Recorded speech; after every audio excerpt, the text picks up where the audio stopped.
10월 21일 길벗교회 아침 묵상. 오늘의 말씀은 창세기 38장 26절입니다. 유다가 그것들을 알아보고 이르되 그는 나보다 옳도다. 내가 그를 내 아들 셀라에게 주지 아니하였음이로다 하고 다시는 그를 가까이 하지 아니하였더라. 아멘. 창세기 37장에서 50장은 요셉의 이야기입니다. 그런데 38장은 유다의 이야기입니다.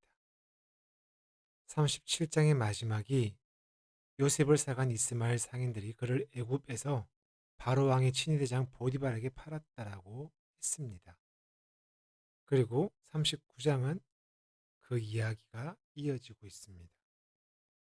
누가 봐도 37장에서 39장으로 넘어가는 것이 자연스럽습니다. 그런데 38장에서 갑자기 유다의 이야기가 소개됩니다. 그 내용이 오늘날의 시각으로는 굉장히 민망합니다. 사실 이런 내용이 성경에 있어도 되나 싶을 정도입니다. 차라리 성경에 없었더라면 훨씬 더 좋겠다라는 생각이 들 정도입니다. 하지만 오늘 창세기 38장은 아주 중요합니다. 유다의 며느리 다말을 통해 베레스가 태어나고 그를 통해 다윗 그리고 예수에게까지 이어지기 때문입니다. 다윗의 계보 그리고 메시아의 계보를 알게 하는 것이 바로 38장입니다. 그런 점에서 오늘 창세기 38장을 유다 이야기라기보다는 어쩌면 다말의 이야기라고 하는 것이 더 옳아 보입니다.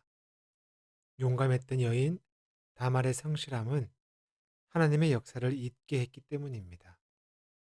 창세기 38장을 읽으면서 며느리 다말의 관점으로 묵상해 보셔도 좋을 듯합니다. 창세기 38장의 시작은 이렇습니다. 그 후에 곧 형제들이 동생 요셉을 이스마엘 상인들에게 판 후입니다. 그들의 마음이 어땠을까요? 한 마음으로 팔자고 그리고 팔았지만 그들의 마음은 편하지 않았을 것입니다. 나섰던 유다가 특히 더 그러했을 것 같습니다. 그래서일까요? 1절에 형제들로부터 떠나 내려가서라고 말을 합니다. 유다는 이후 차마 아버지가 계신 헤브론으로 가지 못하고 20여 킬로미터 떨어진 아둘람으로 갑니다.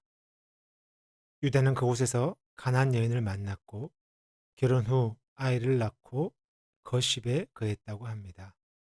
거십은 아둘람에서 남쪽으로 5km 떨어진 곳입니다. 유다는 그곳에서 가정을 이루며 살았습니다.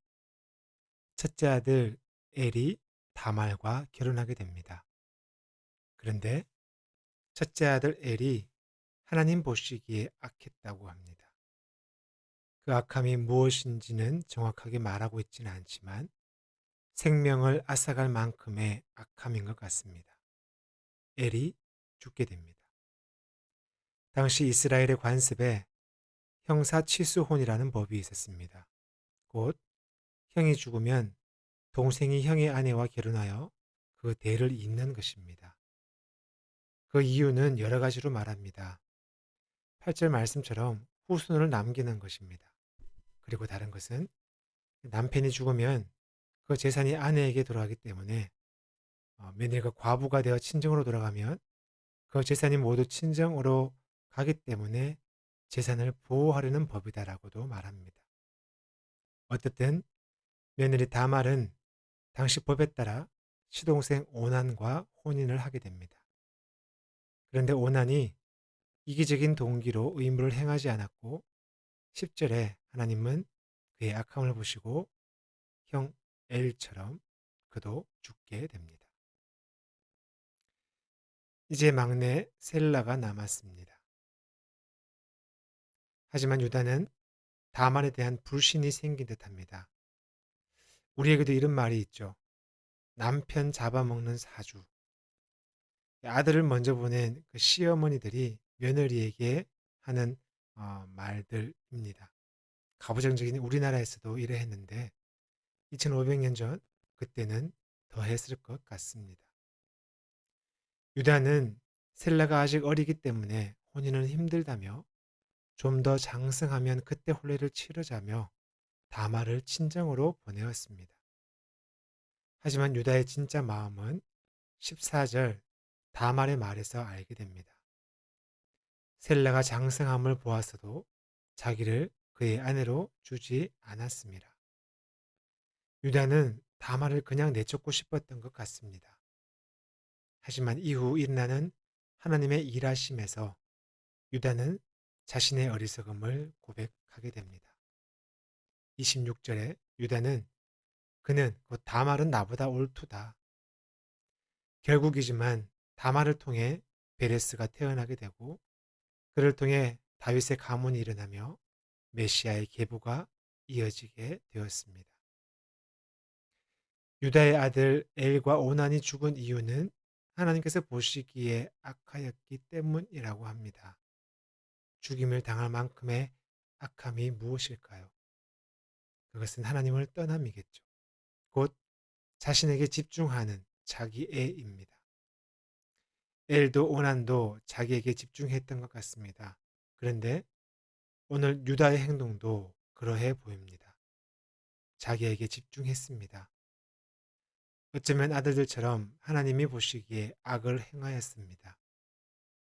다말을 통해 유다의 그 악함이 완전히 드러났습니다. 유다 스스로도 말했습니다. 그가 나보다 옳도다. 친정에서 자신의 권리를 주장할 수 있었지만 다말은 자신의 자리를 지켰습니다. 무엇이 그녀를 그곳으로 이끌었는지 알 것 같습니다. 구약 성사학자 카일 텔리치는 다말을 가리켜 구약 성서적 기준에 따라 성녀라고까지 표현합니다. 하나님 보시기에 악함 곧 자기 집중, 자기애는 결국 죽음입니다. 하나님과 함께하지 못함, 하나님을 떠난 자입니다. 그 자리에서 벗어나는 저와 여러분의 오늘이 되었으면 좋겠습니다. 성령 하나님께서 우리를 이끄실 것입니다. 아멘. 기도합니다. 하나님 보시기에 좋았더라 라는 말씀이 우리의 삶이었으면 좋겠습니다. 그 삶이 되기 위해 애쓰겠습니다. 힘 다하겠습니다. 성령 하나님, 우리를 이끄시고 우리를 도와주십시오. 예수 그리스도의 이름으로 기도드립니다.